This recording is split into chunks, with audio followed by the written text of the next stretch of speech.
할렐루야. 평안하셨습니까? 저희가 계속해서 에스겔 말씀을 살펴보고 있습니다. 저희가 읽었던 에스겔 40장부터 42장까지 말씀은 에스겔이 하나님의 권능으로 예루살렘으로 인도되어서 본 환상 가운데 본 새 성전에 관한 모습을 자세히 다루고 있습니다. 이 시간 너는 본 것을 다 이스라엘 족속에게 전해라, 이 말씀을 가지고 함께 말씀을 살펴볼 때에 주님의 음성을 듣는 시간 되기를 소망합니다. 에스겔이 바벨론의 포로로 잡힌 지 25년이라는 시간이 지났습니다. 이 25년이라는 시간 동안 참 많은 일들이 있었는데요, 에스겔에게는 개인적으로 그발 강가에서 하나님의 비전을 발견하는 시간이기도 하였습니다. 하지만 나라적으로는 여호와의 영광이 떠나는 사건도 있었습니다. 여호와의 영광이 떠나는 사건, 이것은 하나님께서 예루살렘에 있는 성소를 떠나셨다는 것이죠. 이것은 뭐냐면 하나님 자신이 더 이상 이스라엘 백성과 함께 하지 않겠다, 이스라엘 백성 가운데 거하지 않겠다는 뜻이었습니다. 하나님이 이스라엘 백성과 함께 하지 않기 때문에 하나님의 영광이 떠나감으로 어떤 일들이 일어났습니까? 예루살렘 성이 함락되는 사건이 있었습니다. 1절을 한번 보십시오. 우리가 사로잡힌 지 25년, 그리고 성이 함락된 지 14년이라는 시간이 지났습니다. 이스라엘 백성들은 아마 이런 마음을 가지고 있었을 것 같아요. 아마 처음 포로로 잡혀갔을 때에는 우리는 하나님의 백성이기 때문에, 우리는 선민이기 때문에 금방 돌아갈 것이다, 이런 생각을 가지고 있었을 것입니다. 그러나 1년이 지나고 2년이 지나고 5년이 지나고 돌아가기는커녕 예루살렘 성이 무너졌습니다. 이제 돌아갈 곳도 없는 상황에 놓여진 것이죠. 이스라엘 백성에게 있어서 이제는 더 이상 회복의 기미가 전혀 보이지 않게 되었습니다. 그런 상황들이 이제 계속 이어지고 있는데, 그때에 25년째 되는, 그리고 성이 무너진 14년째 되는 그때의 첫째 달 열째 날에 여호와의 권능이 에스겔에게 임했다고 오늘 말씀은 이렇게 시작하고 있습니다. 여기서 첫째 달 열째 날은 이런 날입니다. 출애굽기 12장 2절과 3절 말씀을 보면 이 날은 유월절입니다. 그리고 여호수아서 4장 19절을 보면 이스라엘 백성이 약속의 땅에 있던 가나안 땅으로 들어간 날, 길갈에 진을 친 날이 1월 10일 첫째 달 열째 날이었습니다. 그리고 레위기를 보면요, 희년에 대해서 나오고 있습니다.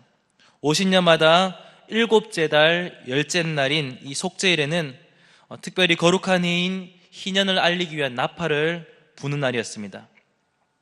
우리가 잘 아는 것처럼 희년이라는 것은 자신의 기업을 잃어버린 사람이나 종된 사람에게 자유와 소유를 다시 찾아주는, 다시 회복시켜주는 것이 바로 희년이죠.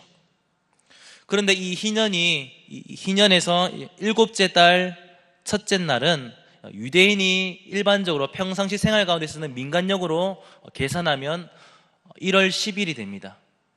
희년에서 말하는 일곱째 달 열째 날이 유대인의 민간력으로는 첫째 달 열째 날이 되는 것이죠.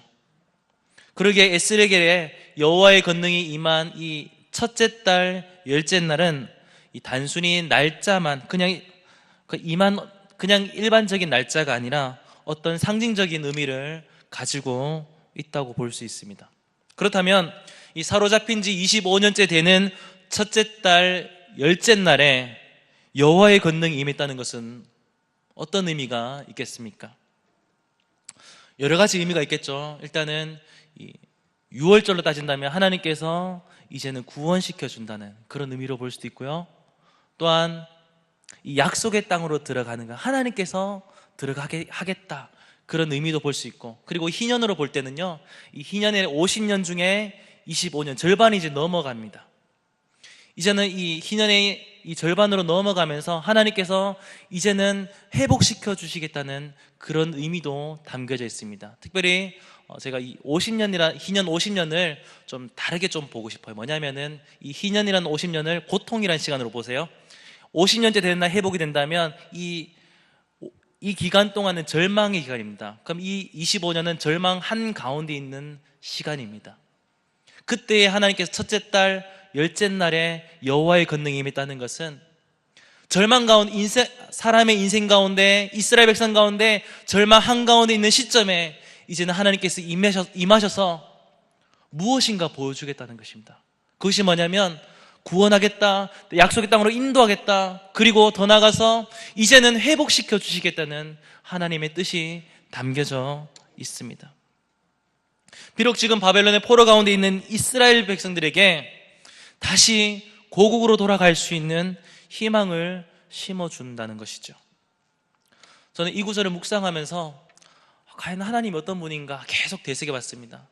사로잡힌 지 25째, 성이 무너진 지 14년째, 그날에 하나님께서 왜 이스라엘에게 임하셨을까? 계속 묵상하면서 하나님 어떤 분인지 계속 물어서 하나님 어떤 분이십니까? 하나님 이렇게 임하셨던 하나님 어떤 분이십니까? 계속 질문해 보았습니다. 그러면서 계속 떠올렸던 하나님께 주셨던 마음이 뭐냐면 하나님은 자신의 백성에게 희망을 주시는 분이라는 분입니다. 지금 이스라엘 백성들은 좌절하고 포기하고 있는 가운데 있습니다. 그러나 하나님께서는 그들에게 회복을 선언하시면서 다시 한번 일어날 수 있는 힘을 부어주시는 하나님이라는 것입니다. 그 하나님이 우리의 하나님이 되십니다.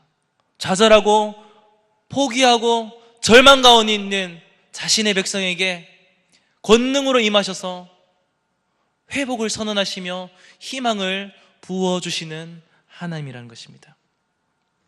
이제 2절부터 4절까지 한번 보시면요, 여호와께서 좌절과 절망 가운데 있는 자신의 백성에게 희망을 부어주시기에 에스겔에게 권능을 임하는 장면이 나옵니다. 에스겔에게 권능으로 임하셔서 그를 어디로 데려가냐면 이스라엘 땅 그리고 매우 높은 산으로 데려가십니다. 에스겔이 이제 그곳으로 갔습니다. 그곳에서 이제 이스라엘 땅을 보고 남쪽을 보니까 성읍 형상 같은 것이 보이는 거예요.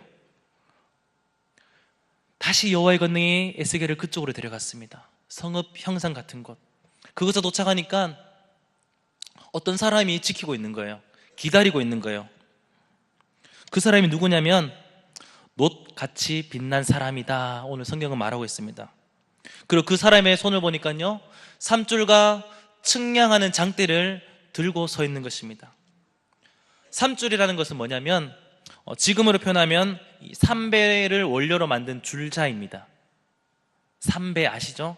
이것을 성경의 표현으로 좀 한다면 세마포입니다. 세마포로 만든 줄자. 이 세마포라는 것은요, 제사장이 입는 거룩한 옷을 만드는 재료입니다. 거룩한 옷을 만드는 이 재료를 가지고 거룩한 성전을 재기 위해서 들고 있습니다. 그리고 또 한 손에는요, 측량하는 장대를 가지고 들고 있었습니다. 5절 한번 보시면 이 측량하는 장대의 길이가 나옵니다. 그 길이가 팔꿈치에서 손가락에 이르고 한 손바닥 너비가 더한 것, 이것을 6척이 있다고 하는데요, 표현하면 이겁니다. 여기서부터 여기까지, 이제 보통 규비라고 해서 얘기하는데요, 보통 여기서 여기까지 규비 거의 대부분이 45cm 정도입니다. 그리고 여기서 한 너비 정도 더한 것, 이것을 하면 약 52cm 정도 됩니다. 한 척이요. 근데 이게 6척이 있습니다. 한산하면은 한 3m 12 정도 되는 긴 작대. 근데 이 측량하는 장대 원문에 보면 갈대 줄기라고 되어 있어요. 그냥 가늘고 긴 3m가 넘는 줄, 이렇게 이제 들고 있는 것이죠.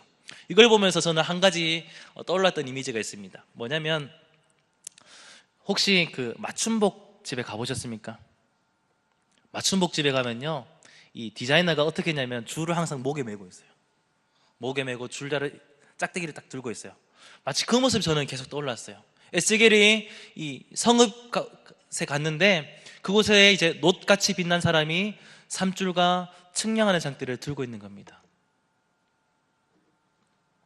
그렇다면 이 사람 누구겠습니까? 이 놋같이 빛난 사람, 이 표현하기가 좀 어려운데요, 잘못하면 이제 욕처럼 들릴 수 있어서 놋같이 빛난 사람, 이 사람은 과연 어떤 사람이겠습니까? 뭐 예수 그리스도다 이런 얘기도 있고 천사다 이런 얘기도 있는데 저는 이제 천사로 좀 표현하고 싶어요. 이 놋같이 빛난, 다르게 말하면 놋 빛깔이 나는 사람이죠. 근데 이게 에스겔에 한번 표현된 적이 있습니다. 에스겔 1장 7절을 보면요, 에스겔이 그발 강가에서 이제 이 하나의 형상을 봤는데 그 형상의 모습이 이제 마지막 보면서 광낸 구리 같이 빛나는 형상이었다 이런 표현이 있습니다. 광낸 구리, 그러니까 놋이죠. 똑같은 형상을 하고 있는 이 사람의 모습이 지금 문 앞에서 삼줄과 측량하는 장대를 들고 서 있었습니다. 근데 이 사람이요, 이 천사가 이제 말하기를 내가 너에게 무언가를 보여주기 위해서 데려왔다. 즉 여기에서 데려온 이유가 목적이 있다는 것입니다. 그렇기 때문에 너는 여기서 본 것을 이제는 이스라엘 족속에게 다 전해야 된다, 그렇게 말하고 있습니다. 하나님께서 에스겔을 이곳까지 데려온 이유는요, 바로 여기에 있었습니다. 하나님께서 놋같이 빛난 사람에게 이제 에스겔에게 여러 가지를 보여줄 텐데, 이것을 보고 이제는 이스라엘 족속에게 가서 그대로 전하라는 것입니다. 에스겔은 여기서 하나의 사명을 받은 것이죠. 또 다른 사명이죠. 이제는 앞으로 보게 될 것을 가지고 이스라엘 백성에게 그대로 전하는 것이었습니다. 그렇다면 이제 이 에스겔이 이 환상 가운데 보게 된 이 성전을 우리가 하나씩 살펴볼 텐데요, 먼저 기억해야 될 것이 있습니다. 뭐냐면 이것은 사람이 만드는, 어떤 사람이 만들기 위해서 보여주는 환상이 아니에요. 사람이 만드는 성전이 아니라는 것입니다. 어떤 건축을 위한 설계도가 아닙니다. 사람이 건축을 하기 위해서 측량하는 모습이 아니라 하나님이 만들어 놓으신, 즉 이미 지어져 있는, 하나님이 예비하신 성전을 측량하는 것입니다. 인간이 만들 수도 없고 흉내낼 수 없는 것, 하나님만이 하셨던 그 일들을 이제는 보고 감탄하고 거기에 대한 숨은 뜻을 발견하는 것입니다. 왜 그렇겠습니까? 하나님께서 정해신, 하나님께서 예비하신 성전, 즉 이스라엘 백성들을 회복시켜 나가실 하나님의 희망이 얼마나 크고 견고하고 위대한지 보고 생각하고 전하라는 것입니다.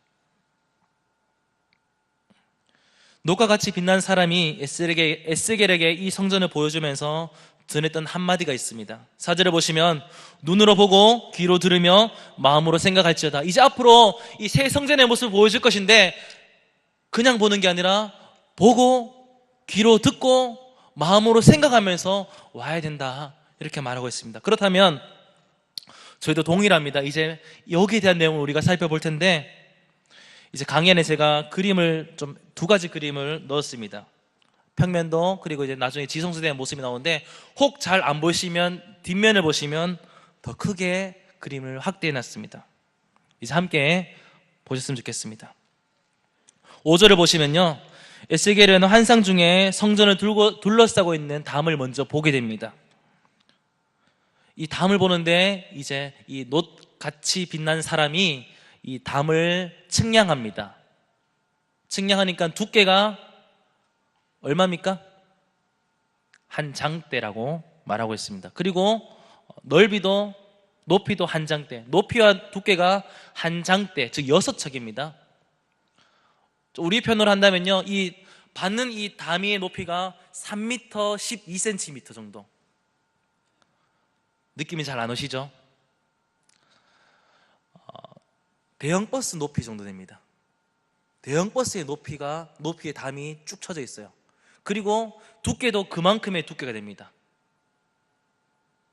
왜 이런 모습을 보여주셨겠습니까? 우리가 보통 담을 세우는 이유를 한번 생각해 보면 알 수 있어요. 우리가 보통 집에 담을 왜 세웁니까? 벽을 왜 세우죠?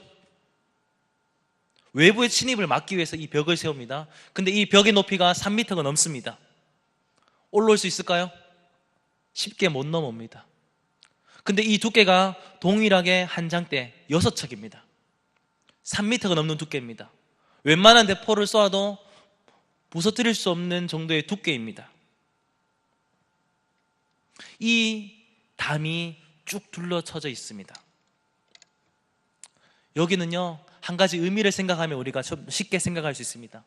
뭐냐면 에스겔에 있어서 가장 마음이 아픈 것은 뭐냐면 여호와의 영광이 떠난 후 예루살렘 성이 무너졌습니다. 에스겔과 유다 사람들은 그것을 경험했습니다. 결코 무너지지 않을 것 같았던 예루살렘 성이 한순간에 무너져 버리고 그것을 봤던 사람들입니다. 그런데 하나님께서 에스겔에게 담을 보여주시는 거예요. 사방의 담, 두께와 높이를 보여주시면서 내가 세우는 담은 견고하고 이만큼 높고 이만큼 두껍다, 절대 무너지지 않는다, 이것을 상징적으로 보여주시는 것입니다. 너희들이 봤던 예루살렘 성은 그렇게 무너지지만 내가 만든 성은 그렇지 않다.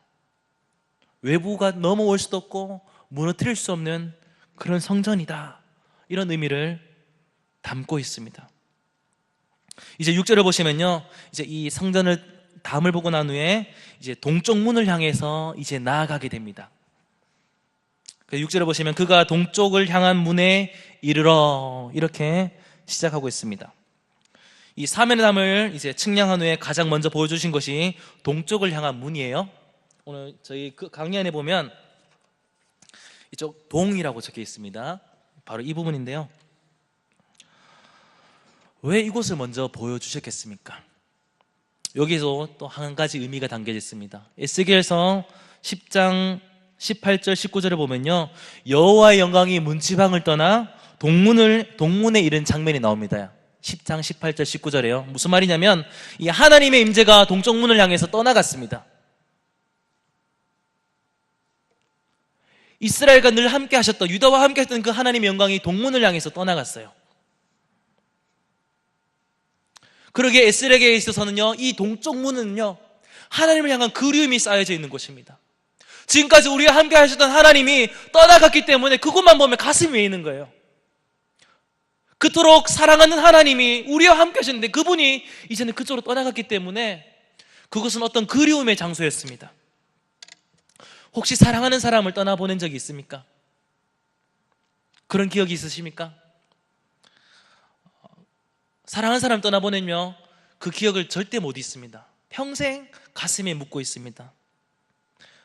마치 에스겔에게 동문은요, 이런 곳이었습니다. 하나님이 떠난 곳, 하나님의 영광이 그곳을 향해서 나갔기 때문에 그곳은 항상 가슴이 메이는 곳이었습니다. 하나님이 그곳을 먼저 보여주시는 거예요. 왜 그렇겠습니까? 다르게 생각하면 하나님이 그곳을 떠났기 때문에 다시 그곳으로 오겠다는 의미가 담겨져 있기 때문입니다. 에스겔 우리가 이제 다음에 보시면 아시겠지만 43장 1절과 2절을 보면요, 다시 여호와의 영광이 동쪽 문을 향해서 다시 들어오게 된 장면이 나옵니다. 이 동쪽 문은 하나님의 임재와 관련이 되어 있습니다.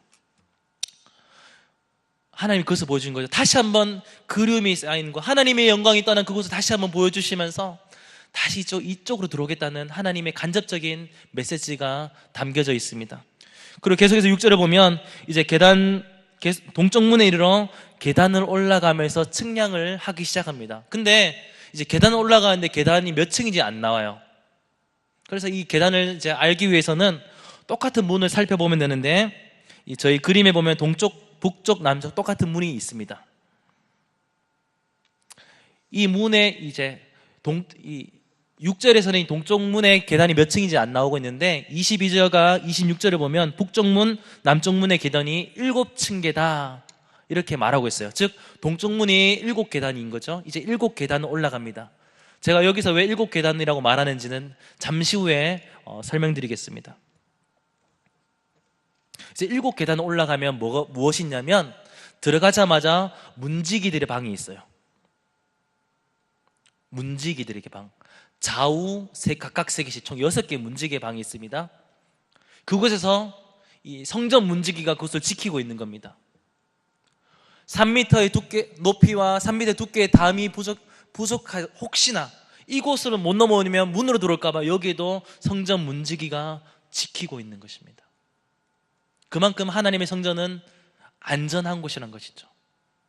이제 이곳을 들어가서 가장 먼저 나온 것이 뭐냐면, 이제 이곳을 들어가면 이제 성전 바깥뜰이 나오는데요, 이 바깥뜰의 특징이 있습니다. 뭐냐면 17절을 보면요, 이 성전 동쪽 문 안으로 들어가서 바깥뜰이 나오고 여기에 박석 깔린 땅이 나옵니다. 17절 한번 같이 읽어볼까요? 그가 나를 데리고 바깥뜰에 들어가니 뜰 삼면에 박석 깔린 땅이 있고 있습니다. 그림에 보면요, 여기 체크되어 있는 이 여기가 바로 박석 깔린 땅입니다. 이 박석 깔린 땅이 뭐냐면, 이 박석이 우리의 표현으로 좀 쉽게 표현하면 자갈입니다. 잔잔한 자갈. 여기에 잔잔한 자갈이 삼면으로 깔려 있습니다. 이게 어떤 것을 의미하는지 제가 좀 쉽게 설명하면요, 저희 교회에 대주차장이 있습니다. 순환주차장. 이곳에 가면 잔잔한 돌들이 깔려 있습니다. 포장되지 않는 주차장인데 돌들이 깔려 있어서 이곳에 가면요, 흙이 묻지 않습니다. 심지어 비가 오는 날에도 신발이 베리지 않습니다. 조금 좀 느낌이 오십니까? 이 박석 깔린 땅은요, 이 잔잔한 돌들이 깔려 있는데 여기에 대한 의미가 뭐냐면 청결입니다. 먼지가 날리지 않는 깨끗한 그런 의미를 가지고 있습니다. 즉, 하나님의 성전 안에 청결을 강조하는 것이죠. 근데 17절 후반절을 보면요, 이 박석 깔린 땅 위에 여러 개의 방이 있는데 모두 30개의 방이다. 이 그림에서는 다 둘러져 있는 것이 바로 방입니다. 여기 나오는 여러 개의 방입니다. 근데 이 방이 어디에 있나요? 박석 깔린 땅 위에, 청결함 위에 이 방이 놓여져 있습니다. 여기에 머무는 사람이 청결해야 된다. 그런 의미를 가지고 있는 것이죠. 이어서 28절부터 37절까지를 보면요, 이 바깥뜰에서 이제 안뜰로 올라가는 장면들이 나오는데, 이제 바깥뜰에서 안뜰로 올라가는 이곳에 또 계단이 놓여져 있습니다. 여기서는 계단이 8계단입니다. 이제 본문에서는 이제 8층계 막 계속 이렇게 표현하고 있는데요, 성전 입구에서는 몇 층이었죠? 계단이 몇 개였죠? 7개였습니다. 그리고 여기서는 몇 개죠? 8개입니다. 여러 가지 의미가 있는데, 이제 하나님께 가까이 올라갈수록 이제 점점 올라간다, 그런 의미도 가지고 있습니다. 즉, 하나님께로 나아갈 때 올라가는 것, 즉 우리의 신앙이 하나님께로 점점 올라가는 신앙이 되어야 된다, 그런 의미를 가지고 있는데, 제가 재밌는 얘기 하나 해드리겠습니다. 이제 7 더하기 8은 몇이죠? 15. 웃으시면 안 됩니다. 성전 입구에서 7계단, 그리고 지금 이제 안뜰로 올라가면서 8계단이 나옵니다. 더하면 15계단입니다.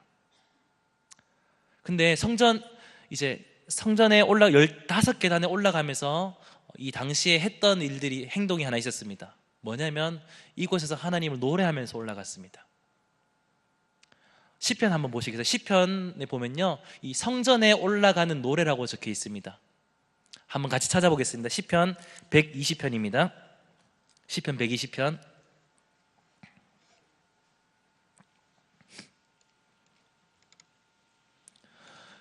보면 표제가 이렇게 되어 있습니다. 성전에 올라가는 노래, 내가 환난 중에 여호와께 부르짖더니 내게 응답하셨다.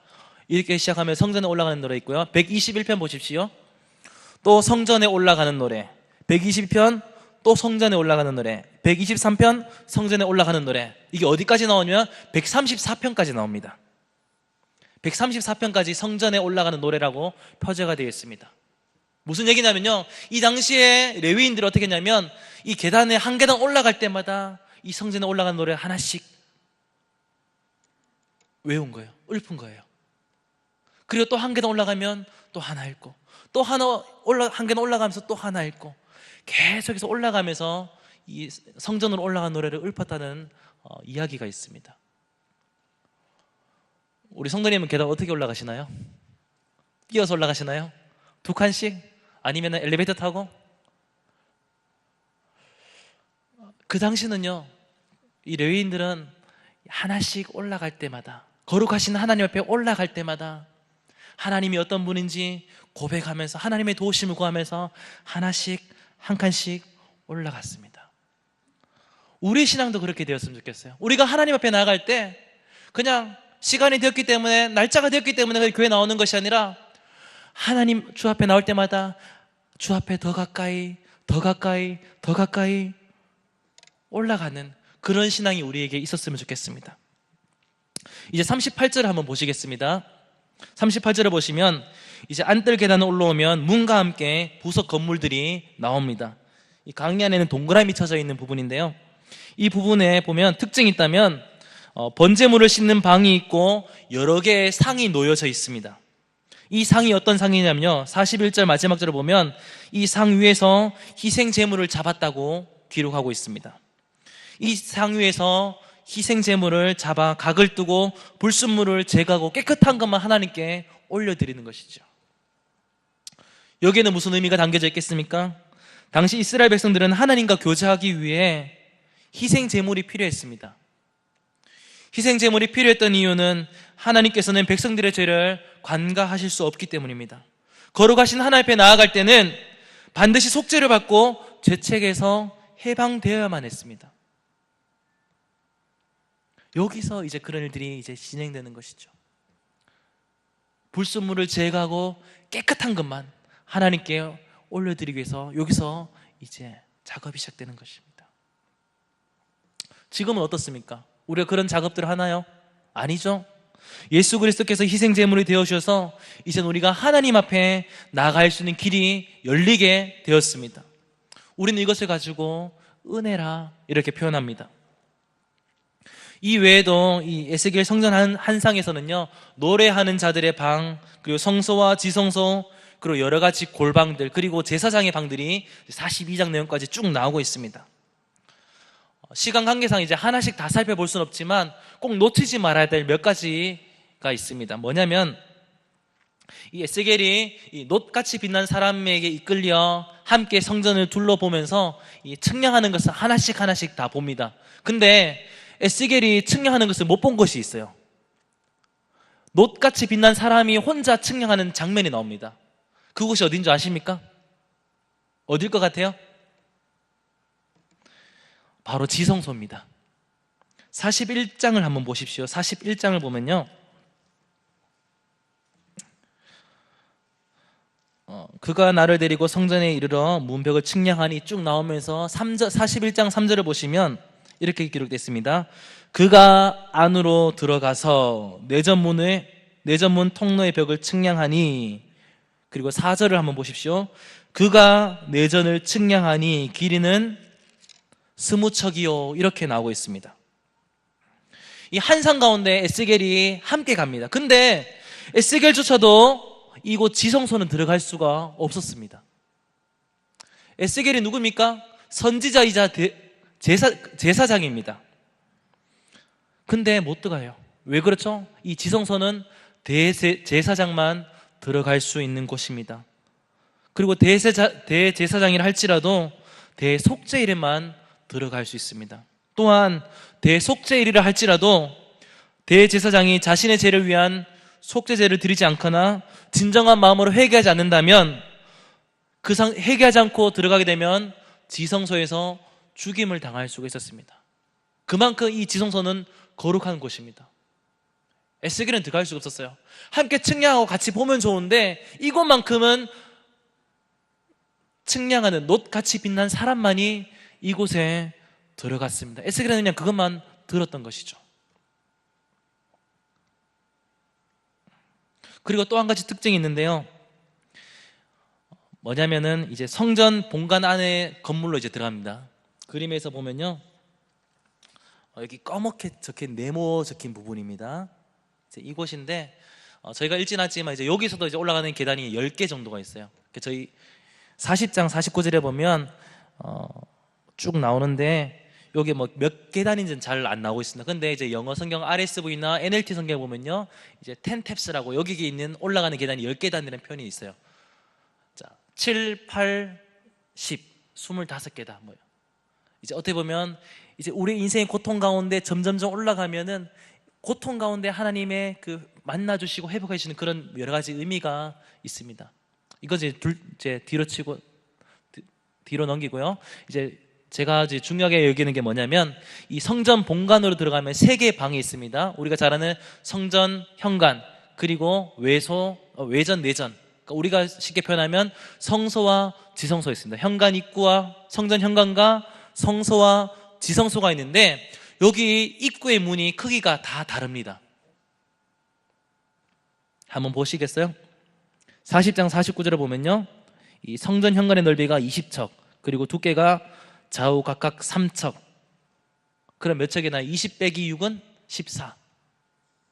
14척입니다. 이 그림에서는 어떻게 되어 있냐면, 제가 좀 쉽게 설명드릴게요. 보시면은 그림 용지상에서 가장 오른쪽에 있는 곳, 이곳이 이제 성전 현관입니다. 측량하는 게 나오는데, 성전 입구에서 안으로 쏙 들어가는 부분이 있어요. 여기가 좌우 3척입니다. 예, 그리고 이제 여기 두 기둥 있는 여기까지가 14척입니다. 근데 조금만 더 들어가면요, 41장 2절을 보면 성소의 입구가 10척, 그리고 3절을 보면 지성소의 입구가 6척입니다. 14척, 10척, 6척. 점점 들어갈수록 좁아지고 있습니다. 왜 그럴까요? 점점 넓이가 좁아지는 이유는 이 지성소에 대한 신성함, 거룩함을 강조하기 위함입니다. 하나님 앞에 나아갈 때 점점 좁은 문으로 이제는 들어가는 것이죠. 그런 의미가 담겨져 있습니다. 계속해서 제가 강조했던 한 8가지를 제가 설명드렸는데요, 동일한 주제예요. 뭐냐면 하나님의 임재, 거룩, 청결, 속죄, 깨끗함, 동일한 내용이 계속 강조되고 있습니다. 그리고 지성소에 들어갈 때도 더욱더 거룩함을 강조하고 있습니다. 그리고 에스겔 42장 20절을 한번 보시겠어요? 마지막 보면 마지막 이 성전의 담을 측량하는데 이렇게 기록되어 있습니다. 후반절에 보면 그 담은 거룩한 것과 속된 것을 구별하는 것이다. 구별하기 위함이다. 이렇게 말하고 있습니다. 하나님께서 에스겔의 환상을, 이 새 성전의 환상을 보여주시는데, 이 환상에 담긴 의미가 바로 이런 것이라는 것입니다. 거룩, 청결, 깨끗함, 하나님 앞에 나아갈 때 어떤 모습 계속 위에서 보여주고 있습니다. 이것을 보여주시면서 눈으로 보고 귀로 들으며 마음으로 생각해라, 이렇게 말씀하고 있어요. 그렇다면 에스겔에는요, 지금까지 이 환상을 봤습니다. 눈으로 보고 그리고 듣고 이제는 생각하면서 이것을 다 봤어요. 그렇다면 이제 에스겔이 이제 행동을 취해야 될 것이 있습니다. 뭐죠? 이제는 이스라엘 족속에게 전하는 것입니다. 다시 이제 앞부분을 보면 40장 4절에 보면요, 너는 본 것을 다 이스라엘 족속에게 전할지어다, 이렇게 말씀하고 있습니다. 그렇다면 에스겔은 무엇을 전해야 되겠습니까? 환상 가운데 본 것을 이제는 전해야 됩니다. 그것은 바로 다시 회복시키실 하나님의 희망을 전하는 것입니다. 서두에서 말씀드렸던 것처럼 이스라엘 백성들은 하나님의 임재가 떠나고 예루살렘 성전도 무너졌습니다. 25년이라는 오랜 시간 동안 포로 생활 가운데 모든 것을 다 포기했습니다. 돌아갈 곳도 없다고 생각하고 모든 것을 다 내려놓은, 모든 것을 다 버려놓은 그 상태입니다. 작은 소망마저 사라져버린 상태입니다. 그들에게 무엇을 전해야 되겠습니까? 너희 소망 없다? 이걸 전해야 됩니까? 아니죠. 에스겔은 지금 이렇게 포기하고 있는 이스라엘 백성들에게 가서 하나님이 회복시켜 주실 것이라는 것을 확신시켜 줘야만 했습니다. 그렇기 때문에 하나님께서는 에스겔에게 이 새 성전의 환상을 보여주신 것이죠. 하나님만이 유일한 소망 되시며 유일한 구원자가 되심을 전해야만 됐습니다.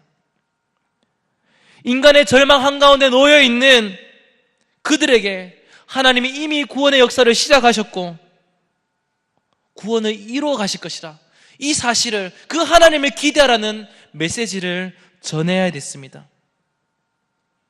좌절한 자리, 포기하고 있는 그 자리에서 하나님이 우리를 다시 한번 일으키시며 하나님이 우리를 다시 한번 회복시켜 주실 것이라는 그것을 반드시 전해야만 됐습니다. 그렇기 때문에 너희는 그 자리에 머물러 있지 말고 다시 한번 하나님을 희망해라, 하나님께 소망을 두어라, 이것을 강조해야만 됐습니다. 이 소망의 메시지는 우리에게도 동일합니다. 하나님을 믿는다고 하지만 우리 앞에 있는 놓여져 있는 여러 가지 상황 때문에, 환경 때문에 혹시 좌절하고 계신 성도님 계십니까? 이 말씀에 의지해서 제가 권면하겠습니다. 그 문제 가운데, 그 환경 가운데 하나님은 회복시킬 수 있는 분입니다. 우리의 힘으로 세상의 방법으로 할 수 없지만 하나님은 하실 수 있습니다. 그러니 다시 한번 하나님께 소망을 두십시오. 다시 한번 하나님을 기대하십시오. 내 힘으로 안 된다고 하나님도 할 수 없다고 말하지 마십시오. 하나님은 하실 수 있는 분이십니다. 두 번째 에스겔이 전해야 될 내용이 있는데, 그것은 뭐냐면 이제는 이 새 성전의 백성으로의 삶입니다. 이 새 성전에서의 모습이 강조되는 것이 있다면 그것은 바로 거룩입니다. 하나님께서는요, 우리를 예수 그리스도 통해서 하나님이 거하실 거룩한 성전으로 우리를 부르셨습니다. 그 결과 이제 하나님께서 우리 가운데 내주하고 계십니다. 우리 가운데 함께 하십니다. 임마누엘, 우리와 함께 하시는 것이죠. 그렇다면 우리는 어떻게 살아야 되겠습니까? 우리를 거룩한 성전으로 부르시고 우리 가운데 하나님이 계시는데, 그렇다면 우리는 어떻게 살아야 되겠습니까? 박석 깔린 땅 기억하십니까? 청결입니다. 성전의 계단, 주님을 노래하면서 올라가는 것입니다. 희생 제물을 드리는 상, 다시 한번 정결입니다. 불순물을 제거합니다. 에스겔도 들어가지 못한 지성소, 거룩입니다. 성전 외부의 담, 거룩한 것과 속된 것을 구별하는 기준이었습니다. 거룩, 계속 거룩을 강조하고 있습니다. 그렇다면 이 새 성전의 백성으로의 우리의 삶, 한마디로 표현한다면 그것은 거룩일 것입니다. 사랑하는 성도 여러분, 거룩한 삶을 살고 계십니까?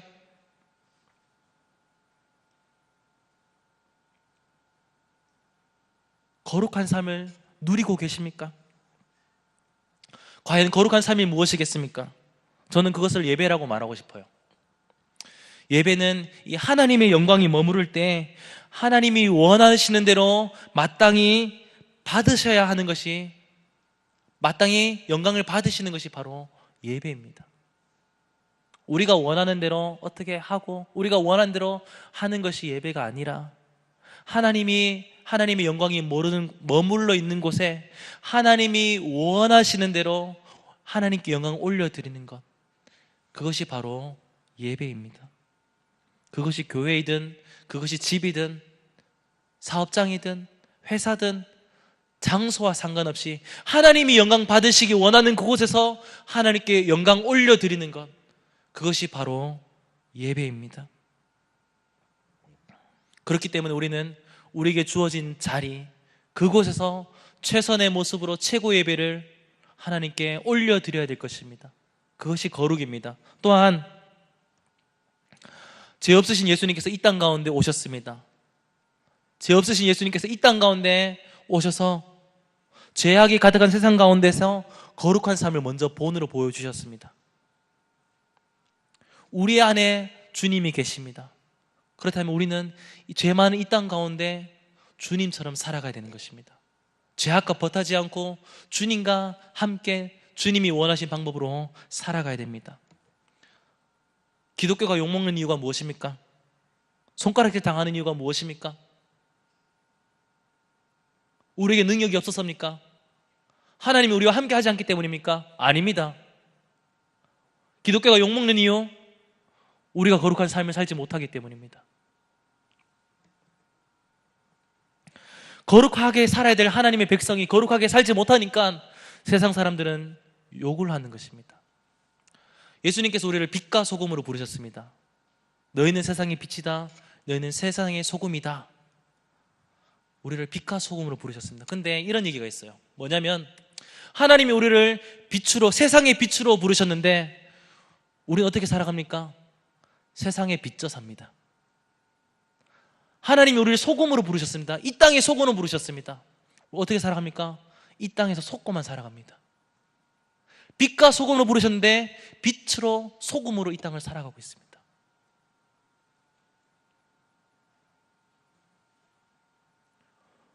우리의 삶은 거룩한 삶, 빛으로 소금의 삶을 감당해야 되는데 그렇지 못하고 있는 것이죠. 그렇다면 예수님처럼 이 거룩한 삶을 살아가려면 어떻게 되겠습니까?